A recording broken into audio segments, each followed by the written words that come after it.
এই পশ্চিমবঙ্গ রাষ্ট্রবাদের জায়গা। বিকশিত ভারত তখনই সম্পূর্ণ হবে যখন আমরা বিকশিত পশ্চিমবঙ্গ গড়ে তুলতে পারবো।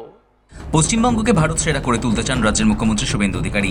কর্মসংস্থান বৃদ্ধি, নারী সুরক্ষা সুনিশ্চিত করা এবং কড়া হাতে রাজ্যের আইন শৃঙ্খলা রক্ষা করে পশ্চিমবঙ্গকে দেশের মধ্যে শ্রেষ্ঠ রাজ্যের আসনে বসানোই নতুন সরকারের প্রধান লক্ষ্য।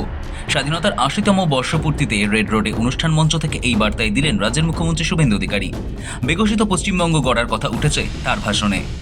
পাহাড় থেকে সাগর, জঙ্গলমহল থেকে তরাই ডুয়ার্স, আমরা সর্বত্র উন্নয়ন ছড়িয়ে দিতে চাই। 2047 সালে বিকশিত ভারত তখনই সম্পূর্ণ হবে যখন আমরা বিকশিত পশ্চিমবঙ্গ গড়ে তুলতে পারব। এই পশ্চিমবঙ্গ এক গৌরবের পশ্চিমবঙ্গ। মুখ্যমন্ত্রী হিসেবে শনিবার রেড রোডের কুচকাওয়াজ প্রাঙ্গণে এটি ছিল তার প্রথম স্বাধীনতা দিবসের ভাষণ। রেড রোডের বিশেষ অনুষ্ঠান মঞ্চ থেকেও শ্যামাপ্রসাদকে স্মরণ করেন মুখ্যমন্ত্রী শুভেন্দু অধিকারী। সেই সঙ্গেই ভাষণের রাষ্ট্রবাদী অভিবাদন জানিয়ে বক্তব্য শুরু করেন শুভেন্দু। তিনি স্মরণ করেন স্বাধীনতা সংগ্রামের বীর বিপ্লবী এবং বাংলার পথপ্রদর্শক মহান মনীষীদের। সংকীর্ণতা সরিয়ে রাষ্ট্রবাদের পাঠ দেন রাজ্যের প্রশাসনিক প্রধান। এই পশ্চিমবঙ্গ রাষ্ট্রবাদের জায়গা।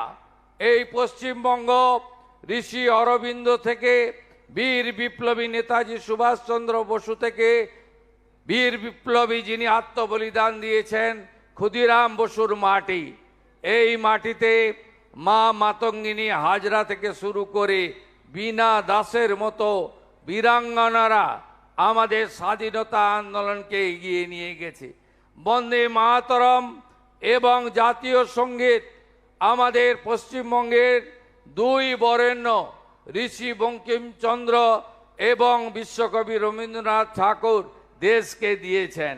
সমগ্র রাজ্যবাসীকে আমি রাষ্ট্রবাদী অভিনন্দন জ্ঞাপন করি। এই পশ্চিমবঙ্গ এক গৌরবের পশ্চিমবঙ্গ। যে পশ্চিমবঙ্গ 1947 সালের 20 জুন ডক্টর শ্যামাপ্রসাদ মুখোপাধ্যায় এবং স্বামী প্রণবানন্দের ঐকান্তিক প্রচেষ্টায় আমাদের ভারত ভক্তি কার্যত হয়েছিল। ভাষণে ছত্রে উঠে এসেছে বাংলার হারানো গৌরব পুনরুদ্ধার এবং সার্বিক উন্নয়নের এক সুনির্দিষ্ট রূপরেখা। প্রধানমন্ত্রী নরেন্দ্র মোদীর ঘোষিত লক্ষ্যকে তুলে ধরে মুখ্যমন্ত্রী শুভেন্দু অধিকারী বলেন, 2047 সালের মধ্যে দেশকে যে বিকশিত ভারত হিসেবে গড়ে তোলার স্বপ্ন দেখা হচ্ছে তা তখনই পূর্ণতা পাবে যখন বিকশিত পশ্চিমবঙ্গ তৈরি সম্ভব হবে। শুভেন্দু স্পষ্ট জানান, কেন্দ্রীয় চিন্তাভাবনার সঙ্গে তাল মিলিয়ে বাংলাকেও উন্নতির শীর্ষ শিখরে নিয়ে যেতে চায় তার সরকার। বাংলার উন্নয়ন ছাড়া দেশের সামগ্রিক বিকাশ যে অসম্পূর্ণ তা তিনি বারবার মনে করিয়ে দেন। রেড রোড থেকে মুখ্যমন্ত্রী বার্তা দেন, একটাই লক্ষ্য, সর্বত্র উন্নয়ন ছড়িয়ে দেওয়া। আমাদের সরকারের অগ্রাধিকার পশ্চিমবঙ্গকে আবার আগের জায়গায় ফিরিয়ে নিয়ে যাওয়া। কর্মসংস্থান, নারীর ক্ষমতায়ন, সুরক্ষা এবং রাজ্যের আইন শৃঙ্খলা পরিস্থিতিকে পাহাড় থেকে সাগর, জঙ্গলমহল থেকে তরাই ডুয়ার্স, আমরা সর্বত্র উন্নয়ন ছড়িয়ে দিতে চাই।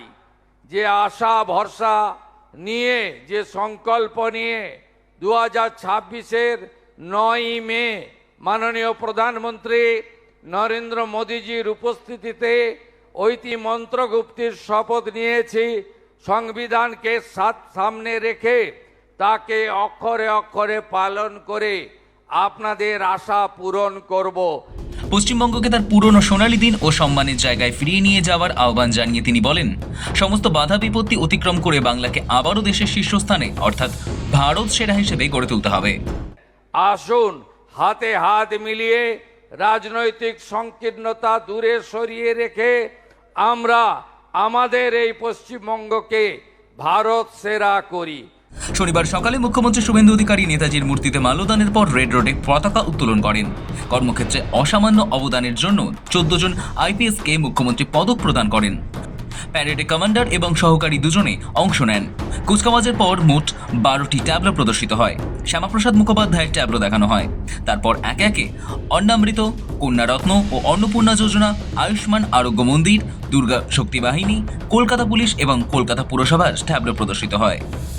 সৌভিক চ্যানেলের রিপোর্ট, সময় কলকাতা।